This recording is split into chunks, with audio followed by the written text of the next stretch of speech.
Hi guys. सो आज हम लोग बात करेंगे प्रेजेंट परफेक्ट के थर्ड सेशन की। अगेन रिसेंटली इसके क्वेश्चंस बहुत ज़्यादा बढ़ गए हैं। दिस इज़ द पॉइंट जब एग्जामिनर हैव और हैड या हैज़ और हैड को साथ में यूज़ करता है।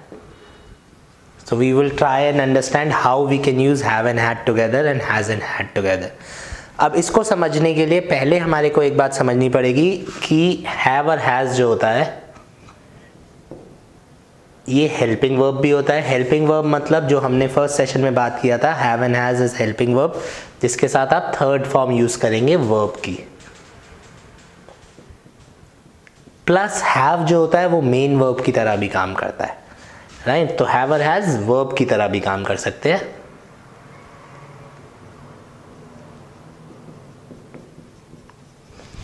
अब एग्जाम में इसको समझने का तरीका कैसे है? हमने फर्स्ट क्लास में बोला था कि प्रेजेंट परफेक्ट कब होगा? जब हैव और हैज़ के साथ थर्ड फॉर्म आए। अगर हैव और हैज़ के साथ थर्ड फॉर्म नहीं है तो वो प्रेजेंट परफेक्ट नहीं है। तो मैं यहाँ दो सेंटेंस लिखता हूँ, आई हैव स्टडीड,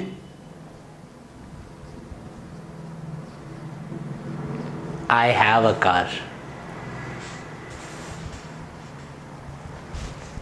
अब अगर मैं आई हैव स्टडीड बोलता हूँ तो यहाँ पे हैव जो है ये हेल्पिंग वर्ब है, क्योंकि इसका हिंदी मीनिंग कुछ नहीं है। हेल्पिंग वर्ब के साथ सबसे अच्छी बात क्या होती है कि आप इसको हिंदी मीनिंग से याद नहीं कर सकते। ये सिंपल टेंस होता है और ये आपको टाइम बताता है। So it does not have any meaning. I have studied is the helping verb and it tells me the time, कि मैंने पढ़ लिया है और आप जो पढ़ के आए हो उसका अभी रिक्वायरमेंट है। मतलब जैसे ही मैंने हैव के साथ कार लिखा, इस हैव का हिंदी मीनिंग हो गया मेरे पास गाड़ी है। सो इसको मैं कह सकता हूँ, I can treat the second sentence like the main verb, कि ये हमारा हैव मेन वर्ब हो गया, ये हैव मेन वर्ब नहीं है, ये हेल्पिंग वर्ब है। तो ऊपर वाला टेंस जो है, ऊपर वाला जो सेंटेंस है ये प्रेजेंट परफेक्ट है और नीचे वाला जो सेंटेंस है ये सिंपल प्रेजेंट है, right? So the first point, अगर मेरे को इंग्लिश बिल्कुल समझ में नहीं आती और मुझे रट के ही एग्जाम में जाना है तो मुझे क्या ध्यान रखना है कि हैव दो तरीके से इस्तेमाल होगा। हैव के बाद अगर थर्ड फॉर्म आई तो हैव टेंस है, प्रेजेंट परफेक्ट। मेरे को क्या चेक करना है कि मैंने पहले पढ़ लिया था और अभी उसकी रिक्वायरमेंट है। अगर हैव के साथ थर्ड फॉर्म नहीं है, हैव के साथ नाउन लिखा हुआ है, तो हैव हो गया वर्ब। अब इसका कुछ भी मीनिंग हो सकता है, मेरे पास, मेरी ओनरशिप है, I have a brother, I have a car, I have fever and so on. यहाँ पे हैव कर रहा है वर्ब का काम, बिकॉज हैव के साथ थर्ड फॉर्म नहीं है। सो ये जो टेंस हो जाएगा ये हो जाएगा simple present. This is one way of remembering कि हैव दो तरीके से यूज होता है। आपको सेंटेंस समझ में नहीं आ रहा एग्जाम में, आपको उसके आगे थर्ड फॉर्म दिखी तो वो हो गया प्रेजेंट परफेक्ट, थर्ड फॉर्म नहीं दिखी तो वो हो गया सिंपल प्रेजेंट, राइट? अब क्या होगा? अब हम इसको मिलाने की कोशिश करते हैं। तो दो तीन चीजें हैं हमारे को जो पता होनी चाहिए, जिसके अकॉर्डिंगली हमारा सेंटेंस एग्जाम में आएगा। सो अब जो पहला पॉइंट हमारे को ध्यान रखना है, the first point we need to remember is कि if we use third form after have, अगर हमने हैव के बाद थर्ड फॉर्म यूज करी, so then it is present perfect. हमको क्या देखना है कि काम पहले हुआ है, अभी रिक्वायर्ड है। अगर हम लोगों ने हैव के साथ थर्ड फॉर्म यूज नहीं करी तो इट इज सिंपल प्रेजेंट। उसका मीनिंग कुछ भी हो सकता है, मेरे पास, मेरी ओनरशिप, बीमारी के लिए एंड सो ऑन, राइट? सो सबसे common sentence that we can use here is eat, ate, eaten। आजकल अगर हम करंट सिनेरियो की बात करें तो I will eat lunch से ज़्यादा क्या बोला जाता है? I will have lunch। ठीक है, आप किसी के घर जाते हैं तो आपसे नहीं पूछते what will you eat, वो क्या बोलते हैं? what will you have।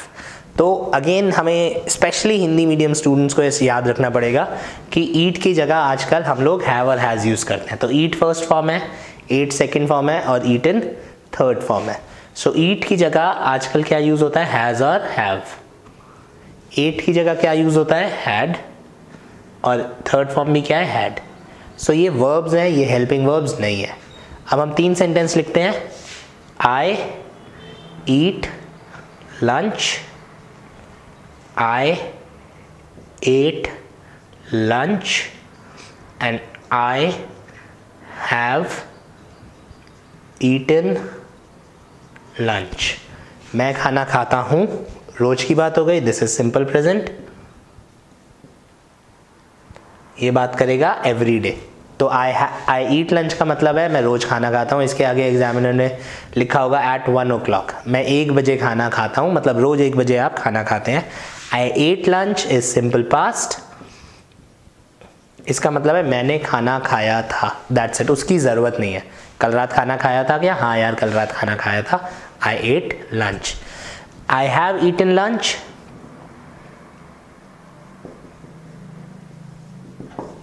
इस प्रेजेंट परफेक्ट, खा के आया हूँ, मैंने खाना खा लिया है। आप किसी के घर गए बचपन में से, आपकी मम्मी ने आपको बोला होगा कि भाई दूसरों के घर जाके कुछ खाना मत, राइट? या आप लोगों ने देखा होगा when we go at someone's place, जब हम किसी के घर जाते हैं और वो हमसे बोलते हैं खाना खा लो, our first impression is, first answer is यार खा के आया है, अभी अभी खाया है, राइट? सो जब हमारे को कोई आदमी खाना ऑफर कर रहा है, फूड ऑफर कर रहा है और मैं पहले से खा के आया हूँ, तो जो मैंने खाया हुआ है उसका रिक्वायरमेंट हो गया। तो जैसे ही मैं बोलता हूँ खा के आया हूँ, तो व्हाट इट स्टेट्स इज कि आप खाना खा के आए हो, अब आपको भूख नहीं लग रही है। तो आई हैव ईटन लंच क्या हो गया? कोई भी पास्ट का एक्शन जिसकी प्रेजेंट या फ्यूचर में रिक्वायरमेंट है, जिसको मैं प्रेजेंट परफेक्ट बोल सकता हूँ कि मैं खाना खा के आया हूँ। अब दिस इज सिंपल, अगर ईट लिखा हुआ आएगा तो आपके लिए एग्जाम हो जाता है बहुत ईजी, बिकॉज आपको एकदम से समझ में आ रहा है। बट अब एग्जामिनर क्या करेगा? ईट की जगह हैव और हैज लिख देगा। सो आई हैव लंच और आई ईट लंच एक ही बात हो गई। तो हैव के बाद थर्ड फॉर्म नहीं है, नाउन है, तो हम इसको क्या मानेंगे? Simple present. सेम एट की जगह वो सेकंड फॉर्म यूज कर देगा, तो वो लिख देगा आई हैड लंच, मैंने खाना खाया था। And third is eaten, eaten की जगह वो क्या लिख देगा? हैड। तो अब आप अगर कंपेयर करेंगे, हैव के बाद नाउन है, हैड के बाद नाउन है, तो ये दोनों सिंपल टेंसेज हैं, simple present and simple past. And यहां हैव के बाद थर्ड फॉर्म आ गई है, तो this becomes present perfect, right? So I have had lunch. अब स्पोकन इंग्लिश में क्या होता है? हैव कॉन्ट्रैक्ट होके वीई बन जाता है, आई हैव हैड लंच। तो हमको लगता है यार ये स्पोकन इंग्लिश में तो बोला नहीं जाता, but this is also used a lot in spoken English. अगर आपका ये वाला कॉन्सेप्ट क्लियर है and you speak I have had, I have had, तो आपका इंग्लिश अच्छा लगेगा, सुनने में भी अच्छा लगेगा, इंटरव्यूज में भी अच्छा लगेगा, एंड एग्जामिनर्स आर कैशिंग इन। मतलब आप अगर पास्ट ईयर्स, पिछले एक साल के कोई भी पेपर देखेंगे, SSC, CDS and so on, you will find a lot of questions जो यहाँ पे आते हैं, right? This can be very confusing at times. Spotting errors में बहुत ज़्यादा मुश्किल लग सकता है, बिकॉज हमको ध्यान नहीं जाता, right? Fill in the blanks में फिर भी मेरे को हैव और हैव हैड का ऑप्शन अगर साथ में मिल गया, तो एटलीस्ट मेरा दिमाग काम करेगा कि हाँ यार अच्छा, हैव हैड मतलब ज़रूरत है, हैव मतलब रोज करता हूँ, and so on. So this is how we can try and understand. Have के बहुत सारे इस्तेमाल होते हैं, हर जगह ऐसा लग सकता है, राइट? सो ईट की जगह हमने एक यूसेज कर लिया, ईट और हैव हैज एक ही बात है आजकल। तो अगर एग्जामिनर ने ईट की जगह हैव हैज किया, तो हमारे पास ये तीन ऑप्शंस हो गए और हमारा हैव हैड एक तरीका हो गया क्वेश्चन को सॉल्व करने का। So let's just quickly talk about two questions now. अब अगर फिल इन द ब्लैंक्स है तो एटलीस्ट आपको हिंट तो मिल गई। अगर आपको पता है कि हैव हैड क्या होता है, हैव हैड का मतलब होता है जो काम पहले हो गया और अभी उसकी ज़रूरत है। अगर पहला वाला हेल्पिंग वर्ब और दूसरा वाला मेन वर्ब है, तो यहाँ पे आपको ऑप्शंस देख के एटलीस्ट याद आ जाएगा। तो अगर मैं पहला क्वेश्चन देखता हूँ, आई डैश लंच येस्टरडे। अब यहाँ पे हैव के बाद, यहाँ पे थर्ड फॉर्म तो नहीं है ये, right? So this is the verb. तो अब मुझे क्या देखना है कि ये हो गया जो काम रोज होता है। तो अगर मैं यहाँ हैव लिखता हूँ, तो आई हैव लंच का मतलब जैसे अभी हमने डिस्कस किया कि मैं रोज खाना खाता हूँ, यहाँ पे लिखा है येस्टरडे, तो ये हो गया गलत। सेकेंड ऑप्शन पे आया आई हैव हैड। हैव हैड मतलब मैंने पहले खाना खा लिया है और अभी उसकी ज़रूरत है। पिछली क्लासेस में हमने डिस्कस किया है कि ये वाला जो टाइम है, पास्ट टेंस, पास्ट का टाइम हैव हैड के साथ नहीं आ सकता। तो अगर आपने वो आपको याद है, तो येस्टरडे देखते ही सेकंड ऑप्शन हो गया गलत, तो हमारा आंसर हो गया थर्ड वाला, that is had, right? Same second question पे आते हैं। यहाँ पे हमारा टाइम वर्ड है येट। येट का मतलब है अभी तक। अभी तक मतलब जो काम पहले हुआ है या नहीं हुआ है उसकी अभी ज़रूरत है। तो वापस ज़रूरत है, डोंट हैव, सिंपल प्रेजेंट, रोज की बात है। मैं खाना नहीं खाता, तो मैं अभी तक खाना नहीं खाता, डज नॉट मेक सेंस। मैंने अभी तक खाना नहीं खाया था, वापस गलत हो गया। वाई? बिकॉज येट टेल्स कि मुझे उसकी ज़रूरत है। तो आपने जो कल या आज या अभी तक खाना नहीं खाया है उसकी ज़रूरत है। आप अपने किसी दोस्त को कह रहे होंगे यार भूख लग रही है, अभी तक कुछ नहीं खाया, सुबह से कुछ नहीं खाया, भूख लग रही है, रात से कुछ नहीं खाया, भूख लग रही है। तो आप ये बोलते ही तब हो जब आपको भूख लग रही होती है और आपको और खाना खाना होता है, राइट? तो हमारा आंसर क्या हो गया? I haven't had anything since morning और एनीथिंग येट। सो ये हमारा डिफरेंस है, ये हमारे को याद रखना है। What? Have had, haven't had, तो यहाँ पे गलत हुआ बिकॉज इसकी रिक्वायरमेंट नहीं है, यहाँ पे सही हो गया बिकॉज इसकी रिक्वायरमेंट है। This is one thing which you guys will have to practice. आपको रट के जाना पड़ेगा, रट के क्या जाना पड़ेगा, रूल नहीं कि हैव हैड कोई टर्म होती है, क्योंकि बहुत सारे क्वेश्चन आजकल एग्जाम में आने लगे हैं जिसमें इस तरह से क्वेश्चन यूज़ होता है। सो हम एक पॉइंटर याद रख सकते हैं, ये पॉइंट आपको बहुत ज़्यादा याद होना चाहिए कि अगर स्पॉटिंग एरर का क्वेश्चन आया तो आप इस चीज़ को चेक करोगे। अब पॉइंट क्या है कि if we use have, has as the verb, always check for have had, has had। तो हमने क्या बोला, अगर हैव और हैज स्पॉटिंग एरर में वर्ब की तरह यूज किया गया, वर्ब की तरह यूज किया गया है मतलब इसके बाद थर्ड फॉर्म नहीं आई हुई है, तो आप एग्जाम में और आपको कोई और गलती मिल नहीं रही है तो आप एकदम से चेक करोगे कि ये हैव हैड और हैज हैड तो नहीं आएगा, राइट। अब ये सबको पता होते हैं ऐसे शब्द, स्पोकन इंग्लिश में सबको पता होते हैं, ऐसे बहुत सारे शब्द हैं जहाँ पे हैव एज वर्ब यूज होता है। अगर मैं आपसे पूछूं मेरे पास चॉइस है, इसकी इंग्लिश क्या होगी, आई हैव अ चॉइस। मेरे पास एक न्यूज़ है, इसकी इंग्लिश क्या होगी, I have a news, right. मेरे पास एक आइडिया है, इसकी इंग्लिश क्या होगी, आई हैव एन आइडिया। मेरा एक भाई है, इसकी इंग्लिश क्या होगी, आई हैव अ ब्रदर।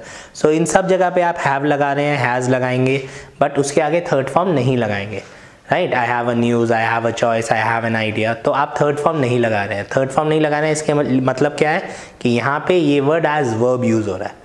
तो जब भी ऐसा कोई शब्द आएगा आप चेक करेंगे। सो एक स्पॉटिंग एरर का क्वेश्चन लिख के देख लेते हैं। I have news of him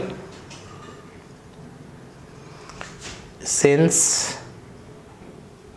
I have no news of him लिख लेते हैं। ये CDS का या SSC का कोई क्वेश्चन है पिछले या पिछले से पिछले साल का, सिंस ही लेफ्ट इंडिया। तो इसको लिख लेते हैं C, इसको लिख लेते हैं B, इसको लिख लेते हैं A, और D हो गया नो एरर। अब मान लो मेरे को इस क्वेश्चन में कोई गलती नहीं लग रही, मेरे को ये क्वेश्चन बिल्कुल सही लग रहा है, तो मेरे को ये देख के याद आ जाना चाहिए कि यहाँ पे हैव लिखा हुआ है और थर्ड फॉर्म नहीं है। तो आप इसको चेक करेंगे एक बार टेंस के लिए कि इसकी अभी ज़रूरत है या ज़रूरत नहीं है। तो बिल्कुल ये पुरानी बात है, जब से गया है तब से कोई न्यूज़ नहीं है। तो मैं एक पास्ट एक्शन की बात कर रहा हूँ जिसका प्रेजेंट में रिक्वायरमेंट है। तो यहाँ पे खाली हैड भी गलत हो जाएगा।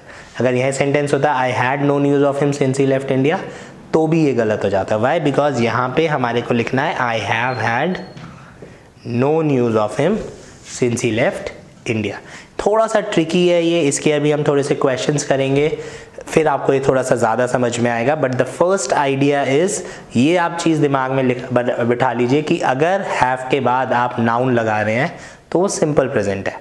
स्पॉटिंग एरर्स में अगर हैव के बाद नाउन आया हुआ है और आपको वो सेंटेंस बिल्कुल ठीक लग रहा है तो हो सकता है वहाँ पे हैव हैड साथ में आए, ठीक है। वो कोई ऐसी बात कर रहा हो कि पुरानी बात है और उसकी अभी रिक्वायरमेंट है, या खाली हैड आ रखा हो तो ऐसी बात कर रहा है कि पुरानी बात है और उसकी अभी ज़रूरत है, तो हमें उसे क्रॉस चेक करना पड़ेगा। सो अगर मैं बोलता हूँ आई हैड एन आइडिया और मुझे लगता है उस आइडिया की अभी ज़रूरत है, तो फिर वहाँ पे आई हैव हैड एन आइडिया आएगा, आई हैड एन आइडिया नहीं आ सकता, right. So the pointer is, अगर वो वर्ब की तरह यूज़ हुआ है, या आप इसको ऐसे भी याद रख सकते हैं कि वो सारे नाउन जिनके साथ हैव आता है as verb, choice, idea, news etcetera, brother, sister, मेरे 60% मार्क्स हैं, आई हैव 60% मार्क्स, मेरे सर में दर्द है, आई हैव अ हेडेक, इन सब में इसी तरह से यूज़ होगा। So let's just quickly talk about 4-5 sentences now so that you get a better idea of have and had together.